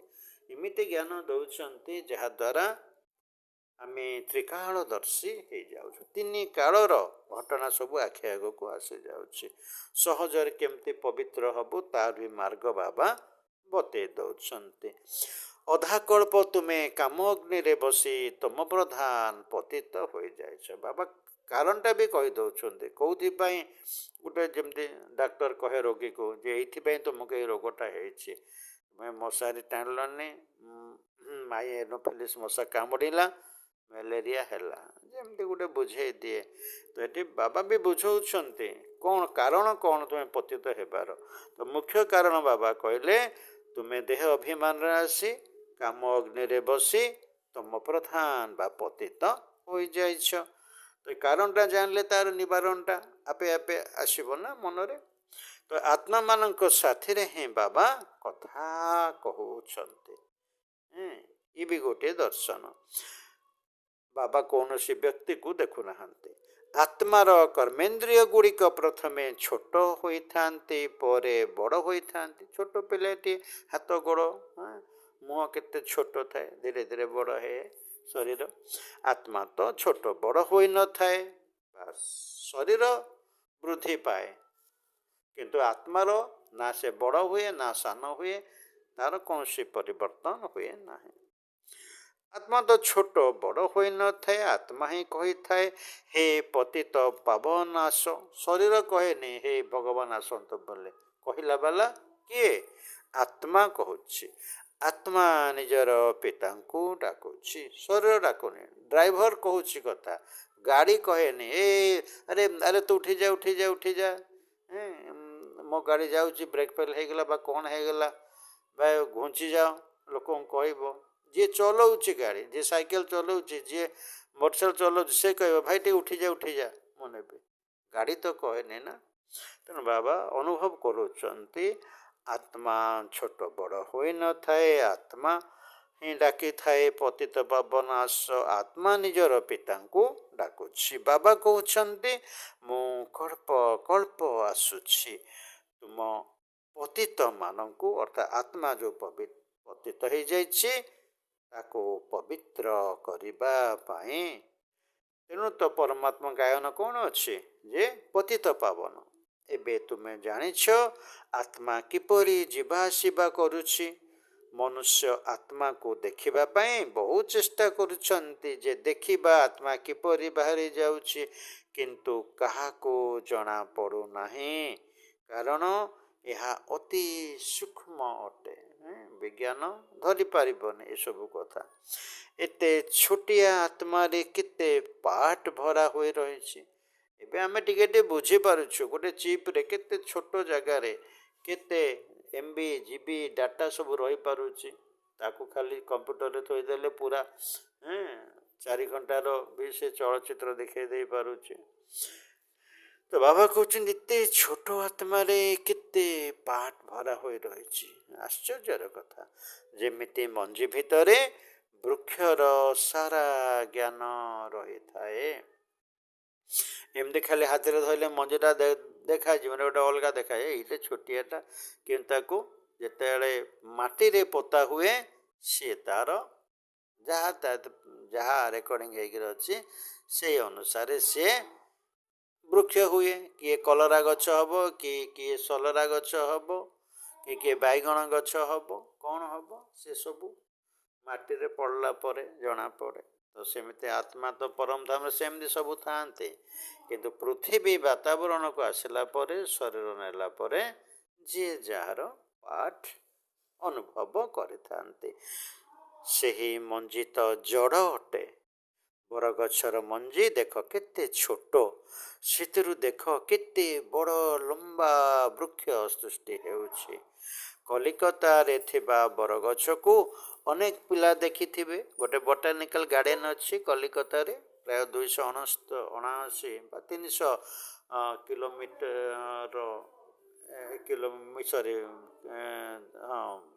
300 ଏକରର ଜାଗା। ଆଉ ସେଥିର ବିଶେଷ ଦର୍ଶନୀୟ ସ୍ଥାନ ହେଉଛି ଗୋଟେ ବିରାଟ ବଟବୃକ୍ଷ। ଏମିତି ଗୋଟେ ବଟବୃକ୍ଷ ଯାହାକି ଅନେକ ହଜାର କେତେ ଶହ ବର୍ଷରୁ ଅଛି। ତାର ମୂଳ ତା କେଉଁଟା କେହି ଜାଣିପାରୁନାହାନ୍ତି। ହଜାର ହଜାର ଓହଳ ଲମ୍ବି ଆସିଛି, ପ୍ରତ୍ୟେକ ଓହଳ ଗୋଟିଏ ଗୋଟିଏ ଗଛ ହେଇଯାଇଛି। ତେଣୁ ପ୍ରକୃତ ମୂଳ ଆଉ କେହି ଧରିପାରୁନାହାନ୍ତି। ମୂଳଟା କେଉଁଟା ଇଆର ଥିଲା, ସେ ନାହିଁ ବି ଆଉ ନଥିବ ବି। ତ ବାବା ସେଇ ଉଦାହରଣ ଦିଅନ୍ତି। ବାବା ତ ଥିଲେ କଲିକତାରେ, ତାଙ୍କର ବିଜନେସ୍ ଚାଲିଥିଲା ବ୍ରହ୍ମା ବାବାଙ୍କର। ତ କଲିକତାରେ ଥିବା ବରଗଛକୁ ଅନେକ ପିଲା ଦେଖିଥିବେ। ବହୁତ ବଡ଼ ବୃକ୍ଷ, ତାର ମୂଳ ସମ୍ପୂର୍ଣ୍ଣ ଭାବେ ସଢ଼ିଯାଇଛି, ବାକି ବୃକ୍ଷଟି ଓହଳ ଦ୍ୱାରା ଛିଡ଼ା ହୋଇଛି। ଏହି ସୃଷ୍ଟି ରୂପୀ ବୃକ୍ଷ ମଧ୍ୟ ସେହିପରି। ବ୍ରହ୍ମା ବାବା ମନେ ପଡ଼ିଯାଉଛି, ଦେଖିଥିଲେ ସେ ଗଛଟିକୁ, କହିଲେ ଇଏ ତ ସେଇଭଳିଆ ସୃଷ୍ଟି ରୂପୀ ଗଛ। ତାର ମୂଳ ଆଦି ସନାତନ ଦେବୀ ଦେବତା ଧର୍ମ ଯଦିଓ ଆଉ ନାହିଁ, କିନ୍ତୁ ସେଇଥିରୁ ଜାତ ଅନ୍ୟାନ୍ୟ ଧର୍ମ ଦ୍ୱାରା କେତେ ବଡ଼ ପୃଥିବୀ ଆଜି ସଂସାର ତିଷ୍ଠିଛି। ଏହି ସୃଷ୍ଟି ରୂପୀ ବୃକ୍ଷ ମଧ୍ୟ ସେହିପରି ଦେବତା ଧର୍ମ ରୂପୀ ମୂଳଦୁଆ ତ ନାହିଁ। ଏବେ ବୃକ୍ଷର ମଧ୍ୟ ବର୍ତ୍ତମାନ ଜୀର୍ଣ୍ଣ ଶୀର୍ଣ୍ଣ ଅବସ୍ଥା ହୋଇଗଲାଣି। ଏକଥା ମଧ୍ୟ ତୁମେମାନେ ଜାଣିଛ। ସେଥିପାଇଁ ତ ସରକାରକୁ କହୁଛ ଯେ ଆମେ ଏତିକି ସମୟ ମଧ୍ୟରେ ଦୁନିଆକୁ ପବିତ୍ର କରି ଦେଖାଇବୁ। ମନୁଷ୍ୟମାନେ ଏହିସବୁ କଥାକୁ କିଛି ବୁଝିପାରୁନାହାନ୍ତି। ତୁମର ତ ନିଶ୍ଚୟ ରହିଛି। ସେମାନେ ମନୁଷ୍ୟମାନେ କାହିଁକି ବୁଝିପାରୁନାହାନ୍ତି? ନା ତାଙ୍କ ପାଖରେ ତୃତୀୟ ନେତ୍ର ବା ଜ୍ଞାନ ନେତ୍ର କିଛି ନାହିଁ। ସେମାନେ ତ୍ରିକାଳଦର୍ଶୀ ନୁହନ୍ତି। କ'ଣ ଜୀବନ ଦିନେ ଥିଲା ସେ ଦର୍ଶନ ନାହିଁ। ଏବେ କ'ଣ ସବୁ ଚାଲିଛି ସଙ୍ଗମ ଯୁଗର ସେ ବି ଦର୍ଶନ ନାହିଁ। ଭବିଷ୍ୟତରେ କ'ଣ ହେବାକୁ ଯାଉଛି ଦୁନିଆ ସେ ଦର୍ଶନ ବି ନାହିଁ। ତେଣୁ ମନୁଷ୍ୟମାନେ ଏହିସବୁ କଥାକୁ ବୁଝିପାରୁନାହାନ୍ତି। ତୁମର ତ ନିଶ୍ଚୟ ରହିଛି ନା ଆମେ ଏହି ଭାରତକୁ ନିଶ୍ଚିତ ଶ୍ରେଷ୍ଠାଚାରୀ କରିବୁ। ତେବେ ତ ଯାଇ ଭ୍ରଷ୍ଟାଚାରୀ ଦୁନିଆ ବିନାଶ ହେବ। କେତେ ବଡ଼ ଦର୍ଶନ ବାବା ଆମକୁ ଦେଲେ। ତ୍ରିକାଳଦର୍ଶୀ ବାବା ଆଜି ଯେଉଁ ପାଠ ପଢ଼ାଉଛନ୍ତି ଯେ ଏଇ ଯେଉଁ ଭବିଷ୍ୟତର ଦର୍ଶନ ଆମକୁ ବାବା ଦେଉଛନ୍ତି ଯେ ଆମେ କେତେ ଶ୍ରେଷ୍ଠାଚାରୀ ଦୁନିଆ ଗଢ଼ିବାକୁ ଯାଉଛୁ ଆଉ ଭ୍ରଷ୍ଟାଚାରୀ ଦୁନିଆର ବିନାଶ ହେବ ହିଁ ହେବ। ଏ ବି ଦର୍ଶନ ବାବା ଦେଇଛନ୍ତି। ଏମାନେ ଯେଉଁ କଥା ଭାବୁଛନ୍ତି ଯେ ଦୁନିଆରେ ଶାନ୍ତି ହୋଇଯାଉ, କାରଣ ଆତ୍ମା ପାଠ କରି କରି ଥକିଗଲାଣି, ସେଥିପାଇଁ କହୁଛନ୍ତି ହେ ଶାନ୍ତିଦାତା। ଏମାନେ କ'ଣ ଜାଣିଛନ୍ତି ଯେ ଆତ୍ମା ଶାନ୍ତ ସ୍ୱରୂପ ଅଟେ? କିନ୍ତୁ ଏଠାରେ ଆତ୍ମାକୁ କର୍ମେନ୍ଦ୍ରିୟ ଦ୍ୱାରା କର୍ମ ତ ନିଶ୍ଚିତ କରିବାକୁ ହିଁ ପଡ଼ିବ। ଶାନ୍ତି ଦିଅ ବୋଲି କହୁଛନ୍ତି। ଏ କଥା କାହାକୁ ବି ଜଣା ନାହିଁ ଯେ ଶାନ୍ତିଧାମ ଅଲଗା ଏବଂ ସୁଖଧାମ ଅଲଗା। ସୁଖଧାମରେ ବହୁତ କମ୍ ମନୁଷ୍ୟ ଥାଆନ୍ତି। ତାହା ତ ପବିତ୍ର ଦୁନିଆ। ସେଠାରେ ତ କେହି ଶାନ୍ତି ମାଗି ନଥାନ୍ତି।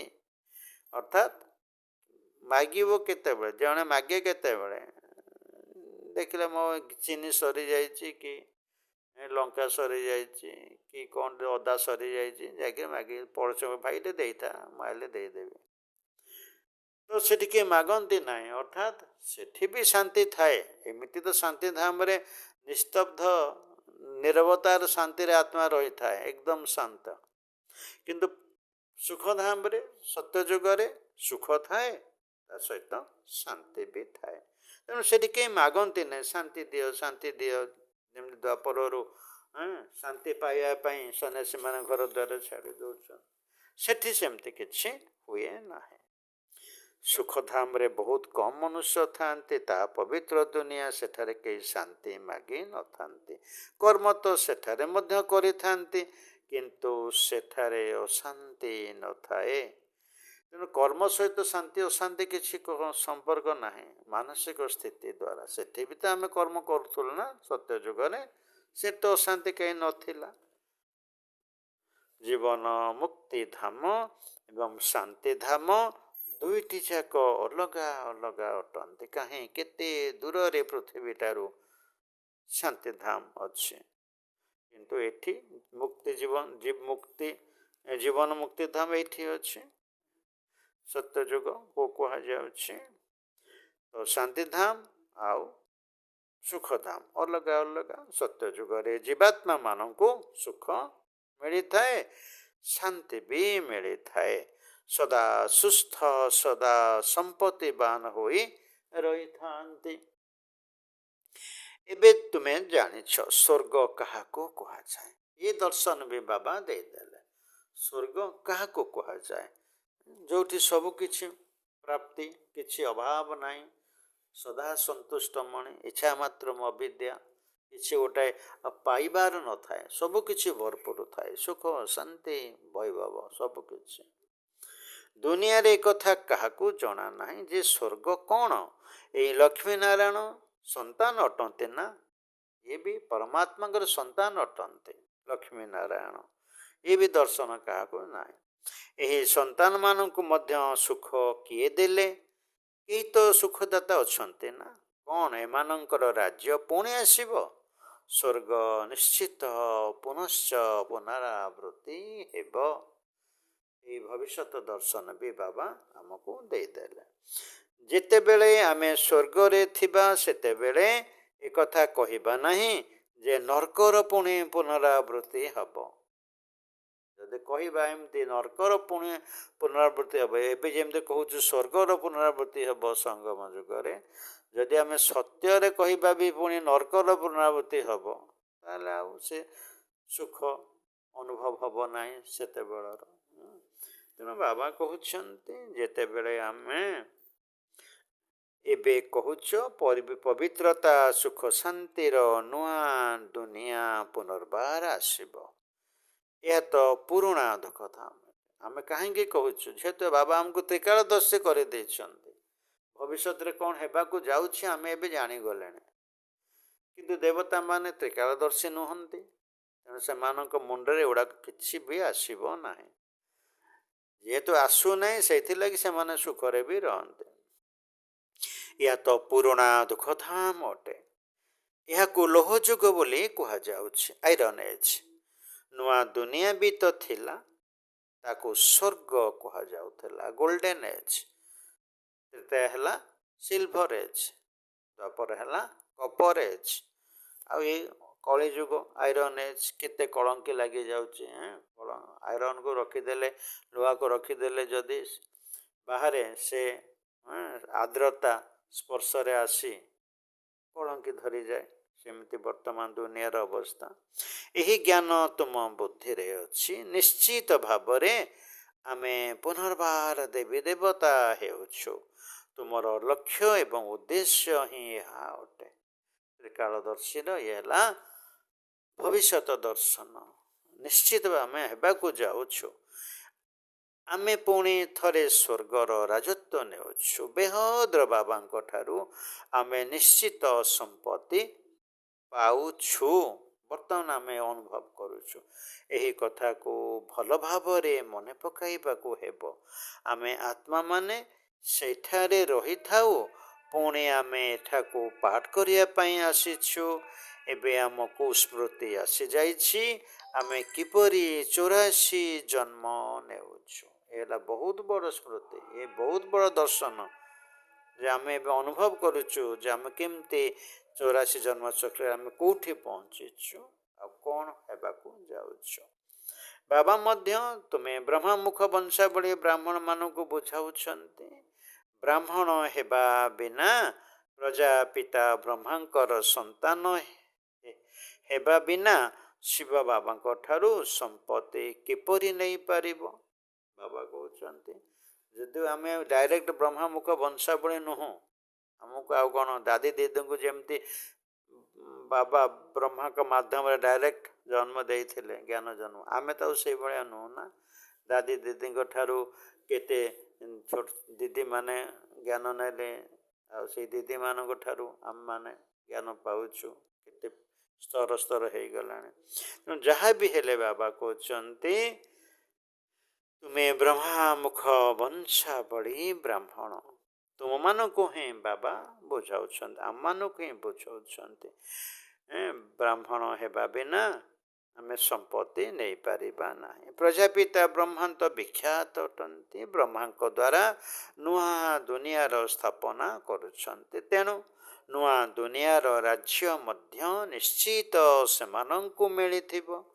5000 ବର୍ଷ ପୂର୍ବରୁ ମଧ୍ୟ ବ୍ରହ୍ମାଙ୍କ ଦ୍ୱାରା ବିଷ୍ଣୁପୁରୀର ସ୍ଥାପନା ମୁଁ କରିଥିଲି, ଶିବ ବାବା କହୁଛନ୍ତି। ଏବେ ପୁଣି ପୁନରାବୃତ୍ତି ହେବାକୁ ସେଥିପାଇଁ ତୁମେ ପ୍ରସ୍ତୁତି କରୁଛ। ଆମମାନଙ୍କର ପାଠପଢ଼ା, ଆମମାନଙ୍କର ଯାହା କିଛି ପ୍ରସ୍ତୁତି, ଯେମିତି ଗୋଟେ ଯିବା ପାଇଁ, ଗୋଟେ ନୂଆ ଜାଗାକୁ ଯିବା ପାଇଁ ହେଲେ ଟିକେ ପ୍ରସ୍ତୁତି କରିବାକୁ ପଡ଼େ। ସାଙ୍ଗରେ କ'ଣ କ'ଣ ନେବୁ, କ'ଣ ସୁବିଧା ଅସୁବିଧା ଇତ୍ୟାଦି କିଛି ତ ଗୋଟେ ପ୍ରସ୍ତୁତି କରିବାକୁ ପଡ଼େ ନା। ଠିକ୍ ସେମିତି ଏବେ ବାବା କହୁଛନ୍ତି ତୁମେ ବିଷ୍ଣୁପୁରୀକୁ ଯାଉଛ, ତାର ସ୍ଥାପନା ଏବେ କରୁଛ, ତ ସେଥିପାଇଁ ବି କିଛି ପ୍ରସ୍ତୁତି କରୁଛ ଯୋଗ୍ୟତା ପାଇବା ପାଇଁ। କ'ଣ ନେଇକରି ଯିବ? ଦିବ୍ୟ ଗୁଣ ଗୁଡ଼ିକୁ ନେଇକରି ଯିବ। ତେଣୁ ତାକୁ ଏବେ ଧାରଣ କରୁଛ, ମାନେ ବୁଦ୍ଧି ରୂପୀ ଝୋଲାରେ ବା ବାକ୍ସରେ ସବୁ ରଖୁଛୁ, କ'ଣ କ'ଣ ନେଇକରି ଯିବ। ତ ପୁରୁଷାର୍ଥ, ହଁ, କେହି ପିଲା ପଚାରୁଛନ୍ତି ଡ୍ରାମାକୁ ବଡ଼ ମନେ କରିବା ନା ପୁରୁଷାର୍ଥକୁ ବଡ଼ ମନେ କରିବା? ଡ୍ରାମା ମାନେ ଭାଗ୍ୟକୁ ବଡ଼ କହିବା ନା ନିଜର ଲେବର, ନିଜର ପରିଶ୍ରମ, ନିଜର ପୁରୁଷାର୍ଥକୁ ବଡ଼ କହିବା, ମନେ କରିବା? यार प्रश्नर उत्तर बाबा कहते बुझा जाउछि पुरुषार्थ तो निश्चित करने को ही पड़ो। पुरुषार्थ बिना प्रारब्ध किपरि मिलिब। पूरा पुरुषार्थ करने को हेब। केही जदि भल भावरे पुरुषार्थ करिथान्ति तेबे बुझिबाकु होइताए जे ड्रामा अनुसारे यांकर भल पुरुषार्थ चालुछि पद मध्य भल पाइबे।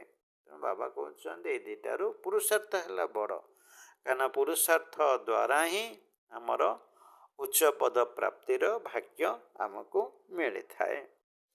ड्रामा अनुसारे सबकिछि चलीछि यांकर भल पुरुषार्थ भी चलुछि पद मध्य भल पाइबे। तांकर पुरुषार्थ बहुत तीव्र गति रे चलीछि चालू चालू पुणी कहार कम मध्य हो जाउछि।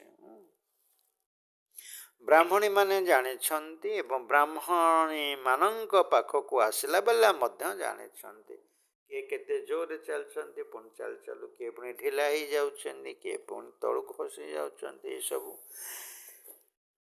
ये सबु ब्राह्मणी मानंक पाखकु आसिला बेला मध्य जानिछन्ति। अमुक बहुत भल भाबरे पुरुषार्थ करुथिला आजिकाली आसु नाही कहउछन्ति किए जाने मो बुद्धि रे कहीं धारणा हेउ नाही बाबा को मु स्मरण ही करि पारु नाही बास मु चली पारिबी नाही। लक्ष्य बहुत उच्च यही भली भावने लिखि दौरान अनेक पिला छाड़ी दे गला भाई कौन पे जाऊच ना मु भाई पारिबिनी मु चली पारिबिनी ये बहुत उच्च कथा एगुड़ा मो द्वारा हेनी मु आज्ञा चलिए। मूल कथा ही है निर्विकारी हेबा है योग्यता हासिल करिवार निराकारी निर्विकारी निरंकारी स्थिति। तो मूल कथा है निर्विकारी हेबा कौनसी विकार जमती न रहे विकार गुड़ी को छाड़िबा बड़ मुस्किल। तुम्हें जानिछ ड्रामा अनुसारे कल्प पूर्व भली यांकर एही भली अवस्था चली आसी ड्रामा ज्ञान देले। अच्छा मिठा मिठा शिकिलधे संतान मानंक प्रति माता पिता बाप दादांकर मधुर स्नेह संपन्न शुभेच्छा एवं सुप्रभात। आत्मिक पितांकर आत्मिक संतान मानंको नमस्ते। तो आमे कहिबा आत्मिक संतान मानंकर गुड मॉर्निंग और नमस्ते दादा परमात्मा बाप दादा को याद और प्यार नमस्ते नमस्ते नमस्ते। त्रिकालदर्शी दाता बाबा को नमस्ते। धारणा पाई मुख्य सारांश प्रथम पॉइंट यही बेहद्र खेल को साक्षी होई देखिबार अच्छी। ये बहुत बड़ गभीर पॉइंट एतिक जे करदेला अनुभव से खुशी रे जीवन बिताई देव। ये बेहद्र खेल को साक्षी होई देखिबार अच्छी क्या भी डरिबार नहीं। डरिबार नहीं माने क्या ये व्यक्ति कथा कह जाए प्रकृत में यह है आमर मन विकार गुड़ी को रावण को डरिबार नहीं माया को डरिबार नहीं व्यक्ति सहित झगड़ा आमर करार ना। बाबा बारंबार कहते आम राजधानी स्थापन होची अहिंसा बल कौन युद्ध द्वारा नुहे। तेणु ये जो डरिबा कथा कहुई आम से व्यक्ति को आत्मा रूप में देखिले बाबा कहते मूल्य रे तो तापर शुभ भावना जीव भय भावना रही गोटे दया भाव आसब जहाँ बेचारा केमती क्रोध वशीभूत होकर करुच्ची को विकार वशीभूत होकर कर। तो बाबा कहते क्या डरिबार नहीं निर्भय हेबापाई मु आत्मा अटे बास यही पाठ को पक्का करी चल मु आत्मा अटे। बाबा कहते निर्भय हो पाठ जिते गभीर को जीव आत्मार। 2 नंबर पॉइंट निजर जांच करी निजर परीक्षा देबाकू हेबो जे कौनसी भी कर्मेन्द्रिय चंचल हेउना तो काम विकार उपरे विजय प्राप्त करिछि तो ଦେହି ଅଭିମାନୀ କେତେ ପର୍ଯ୍ୟନ୍ତ ହେଲେଣି। ନିଜକୁ ନିଜେ ବାବା କହୁଛନ୍ତି, ନିଜେ ନିଜର ଟିଚର, ନିଜେ ନିଜକୁ ମାର୍କିଂ ଦିଅ। ବରଦାନ ଏକମାତ୍ର ବାବାଙ୍କ ସ୍ମୃତି ଦ୍ୱାରା ସଦା ସୁହାଗ ଅର୍ଥାତ୍ ସଧବା ପଣିଆର ଅନୁଭବ କରୁଥିବା ଭାଗ୍ୟବାନ ଆତ୍ମା ଭବ। ସଦା ସଧବା, ସଦା ସୁହାଗ ବୋଲି ଅନୁଭବ କରିବା ଯେ ମୋ ପାଖରେ ସଦାବେଳେ ଆତ୍ମାର ପିତା ପରମାତ୍ମା ଅଛନ୍ତି, ସେ ମୋର ସ୍ୱାମୀ। ଯେଉଁମାନେ କୌଣସି ବି ଆତ୍ମାର କଥା ଶୁଣୁଥିଲେ ମଧ୍ୟ ଶୁଣନ୍ତି ନାହିଁ, ଯେଉଁମାନେ କୌଣସି ବି ଆତ୍ମାର କଥା ଶୁଣୁଥିଲେ ମଧ୍ୟ ଶୁଣନ୍ତି ନାହିଁ, ଅନ୍ୟ କୌଣସି ଆତ୍ମାର ସ୍ମୃତି ସଂକଳ୍ପ ବା ସ୍ୱପ୍ନରେ ମଧ୍ୟ ଆଣନ୍ତି ନାହିଁ, ଅର୍ଥାତ୍ କୌଣସି ବି ଦେହଧାରୀ ପ୍ରତି ଆକର୍ଷିତ ହୁଅନ୍ତି ନାହିଁ। ଏକମାତ୍ର ବାବା, ଦ୍ୱିତୀୟ କେହି ନୁହେଁ, ଏହି ସ୍ମୃତିରେ ରହିଥାନ୍ତି। ସେମାନଙ୍କ ମସ୍ତକରେ ଅବିନାଶୀ ସୁହାଗର ତିଲକ ଲାଗି ଯାଇଥାଏ। ଏହିଭଳି ସଚ୍ଚା ସୁହାଗିନୀ ଆତ୍ମାମାନେ ହିଁ ଭାଗ୍ୟବାନ ଅଟନ୍ତି। ବାବା କହୁଛନ୍ତି, କାହାର ମଥାରେ ଯେଉଁ ସୁହାଗ ସିନ୍ଦୁର ଲାଗିଥାଏ, ଚକଚକ ଦେଖାଯାଉଥାଏ, ନା ଯେଉଁମାନେ ଆତ୍ମାର କଥା ଶୁଣୁଥିଲେ ବି ଶୁଣନ୍ତି ନାହିଁ, କୌଣସି ତା ଆତ୍ମାକୁ ଚିନ୍ତନ କରନ୍ତି ନାହିଁ, ସ୍ମୃତି ସଂକଳ୍ପକୁ ସ୍ୱପ୍ନରେ ବି ଆଣନ୍ତି ନାହିଁ, ଦେହଧାରୀଙ୍କ ପ୍ରତି ଯାହାର ଆକର୍ଷିତ କିଛି ନାହିଁ। ଆଉ ଏକମାତ୍ର ବାବା, ଦ୍ୱିତୀୟ କେହି ନାହାନ୍ତି ବୋଲି ଅନୁଭବ କରନ୍ତି।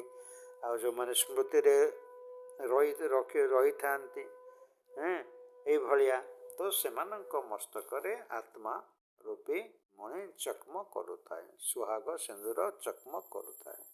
ସେମାନେ ଏହିଭଳି ସଚ୍ଚା ସୁହାଗିନୀ ଆତ୍ମାମାନେ ହିଁ ଭାଗ୍ୟବାନ ଅଟନ୍ତି। ସ୍ଲୋଗାନ ଆଜିର, ଯଦି ନିଜର ଶ୍ରେଷ୍ଠ ସ୍ଥିତି ନିର୍ମାଣ କରିବାକୁ ଚାହୁଁଛ, ଯଦି ନିଜର ଶ୍ରେଷ୍ଠ ସ୍ଥିତି ନିର୍ମାଣ କରିବାକୁ ଚାହୁଁଛ, ତେବେ ପ୍ରଥମେ ଅନ୍ତର୍ମୁଖୀ ହୋଇ ତାପରେ ବାହ୍ୟମୁଖତାରେ ଆସ। ପ୍ରଥମେ ଅନ୍ତର୍ମୁଖୀ ହେବା, ତାପରେ ବାହ୍ୟମୁଖୀରେ ଆସିବା। ଅର୍ଥାତ୍ ପ୍ରଥମେ ନିଜକୁ ଆତ୍ମା ବୋଲି ଅନୁଭବ କରିବା। ଏ ସଂସାର ନାଟକ ଏକ ସାକ୍ଷୀ ଦ୍ରଷ୍ଟା ସ୍ଥିତିରେ ସେଇ ସ୍ଥିତିକୁ ଆଣିବା। ନିଜର ଅସଲ ମୁଁ କିଏ ତାର ପରିଚୟକୁ ଅନୁଭବ କରିବା। ତାପରେ ଆମେ ବାହ୍ୟମୁଖତା ଅର୍ଥାତ୍ ଏଇ ସଂସାରରେ ଯାହା ଘଟୁଛି ତାକୁ ଆମେ ଦେଖିବା ବା ତାକୁ ସେଥିରେ ଇନଭଲ୍ଭ ହେବା, ମିଶିବା, ଜଡ଼ିତ ହେବା। ତେଣୁ ବାବା କହୁଛନ୍ତି, ପ୍ରଥମେ ନିଜର ଶ୍ରେଷ୍ଠ ସ୍ଥିତି ନିର୍ମାଣ କରିବାକୁ ଚାହୁଁଛ ଯଦି, ତେବେ ପ୍ରଥମେ ଅନ୍ତର୍ମୁଖୀ ହୁଅ, ତାପରେ ବାହ୍ୟମୁଖତାରେ ଆସ।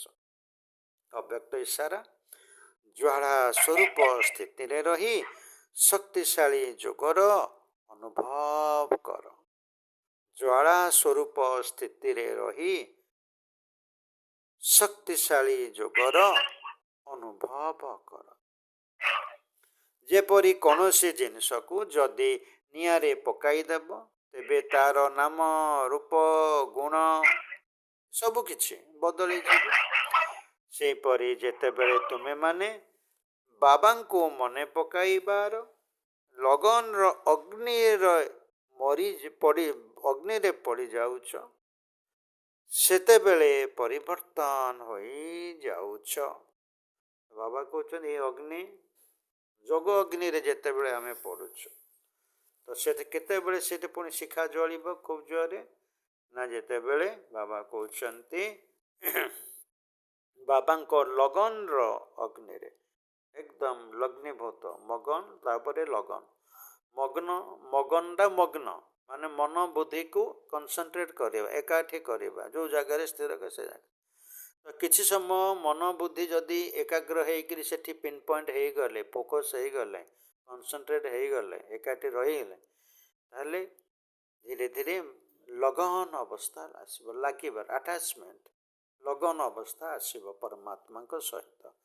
ତେଣୁ ଯେତେ ଯେତେ ପରମାତ୍ମାଙ୍କ ବାସ ଆଉ କିଛି ମନେ ପଡ଼ିବନି, କେବଳ ବାବା ବାବା। ଏବଂ ସେଥିରେ ଯେଉଁ ଶକ୍ତି ଆସିବ ସିଏ ଏକଦମ ଯୋଗର ଜ୍ୱାଳା ଶକ୍ତି ଭଳି, ଯେଉଁଥିରେ କି ସବୁ ପ୍ରକାର ମନୋବିକାର ଯାହା ବି ଥିବ ସିଏ ବି ଭସ୍ମ ହେଇଯିବ। ତ ବାବା କହୁଛନ୍ତି ମନୁଷ୍ୟରୁ ବ୍ରାହ୍ମଣ ହୋଇଯାଉଛ, ତାପରେ ବ୍ରାହ୍ମଣରୁ ଫରିସ୍ତା ତଥା ଦେବତା ହୋଇଯାଉଛ। ଲଗନର ଅଗ୍ନି ଦ୍ୱାରା ଏଭଳି ପୁରୁଷାର୍ଥ ହୋଇଥାଏ, ଯାହାକି ତିଳେ ମାତ୍ର ବି ମୋର ପଣିଆ ରହିନଥାଏ। ସେଥିପାଇଁ ହିଁ ଯୋଗକୁ ଜ୍ୱାଳା ରୂପ ବୋଲି କୁହାଯାଉଛି। ନିଆଁରେ ପକେଇଲେ ଯେମିତି ନାମ ରୂପ ରୂପ ସବୁ ରଙ୍ଗ ରଙ୍ଗ ସବୁ ଚେଞ୍ଜ ଯାଏ ଯେକୌଣସି ପଦାର୍ଥର, ସେମିତି ବାବା କହୁଛନ୍ତି ବାବାଙ୍କ ସ୍ମୃତି ଲୁପି ଲଗନ ଯେତେବେଳେ ଜଣେ ପଡ଼ିଯିବ ଲଗନରେ ବା ଅର୍ଥାତ ସେ ନିଆଁରେ ପଡ଼ିଯିବ, ସେମିତି ନିଆଁରେ ଯେମିତି ସୁନାର ଖାଦ ବାହାରିଯାଏ, ସେମିତି ତୁମ ଭିତରୁ ବି ଆମ ଭିତରୁ ବି ମନୋବିକାର ଗୁଡ଼ିକ ମାୟା ଗୁଡ଼ିକ ବାହାରିଯିବ। ତେଣୁ ଯୋଗକୁ ସେଥିପାଇଁ ହିଁ ଯୋଗକୁ ଜ୍ୱାଳା ରୂପ କୁହାଯାଉଛି। ଯିଏ ଯେତେ ଜୋରରେ ଏଭଳି ଏକ ବାବା ଦ୍ୱିତୀୟ ନାସ୍ତିର ପାଠ ପକା କରି କରୁଛନ୍ତି ନିରନ୍ତର, ସେମାନଙ୍କର ନିଶ୍ଚିତ ଭାବେ ବାବା କହୁଛନ୍ତି ଜ୍ୱାଳା ରୂପ ଅର୍ଥାତ୍ ପରିବର୍ତ୍ତନ ହେଇଯାଉଥିବ ବିଭିନ୍ନ ସ୍ଥିତି ଗୁଡ଼ିକ, ମାୟା ଏସବୁ ଆସିପାରୁନଥିବ। ତେଣୁ ବାବା ଆଜିର ମୁରଲୀର ସାରାଂଶ ଥିଲା, ମିଠେ ବଛେ ତୁମକୁ ନିଜ ବିଷୟରେ ଚିନ୍ତା କରିବାର ଅଛି। ଯିଏ ବିଜନେସମ୍ୟାନ୍ ସେ ତ ଆଗ ନିଜ କଥା ଦେଖିବ ନା, ଅନ୍ୟର ନୁହେଁ। କାହିଁକି ନା ଡ୍ରାମା ଅନୁସାରେ ଯିଏ କରିବ ସିଏ ପାଇବ। ଏମିତି ଆଗକୁ ମାନେ ବାହ୍ୟ ଭାବେ ଦେଖିଲେ ତ କଥାଟା ଅଡ଼ୁଆ ଲାଗିବ ଯେ ଖାଲି ନିଜକୁ ଦେଖ ଆଉ ଅନ୍ୟକୁ ଦେଖିବ ନାହିଁ କି। ବାବା କହୁଛନ୍ତି ନିଜକୁ ଦେଖିବାର ଅର୍ଥ ନିଜକୁ ଆଗ ମଜବୁତ କର। ନିଜେ ଯଦି ମଜବୁତ ଅଛ, ଷ୍ଟ୍ରଙ୍ଗ ଅଛ, ତେବେ ଅନ୍ୟକୁ ତୁମେ କିଛି ସାହାଯ୍ୟ କରିପାରିବ। ପ୍ରଶ୍ନ, ତ୍ରିକାଳଦର୍ଶୀ ହେବା ଦ୍ୱାରା ଆତ୍ମାକୁ କେଉଁ କେଉଁ ସ୍ମୃତି ଆସୁଛି, କେଉଁ କେଉଁ ଭିଜନ ସେ ଦେଖିପାରୁଛି ତ୍ରିକାଳଦର୍ଶୀ ହିସାବରେ? ତିନି କାଳର ବାବା କହିଲେ, ଅତୀତ ଦେଖିପାରୁଛି, ବର୍ତ୍ତମାନ ସଙ୍ଗମ ଯୁଗକୁ ଦେଖିପାରୁଛି, ଆଉ ଭବିଷ୍ୟତ ସତ୍ୟ ଯୁଗ ବି ଦେଖିପାରୁଛି। ଆଉ ଅତୀତରେ ବୋଲେ ସତ୍ୟ ତେତେୟା ଦ୍ୱାପର କଳି ସବୁକୁ ବି ସେ ଅନୁଭବ କରିପାରୁଛି।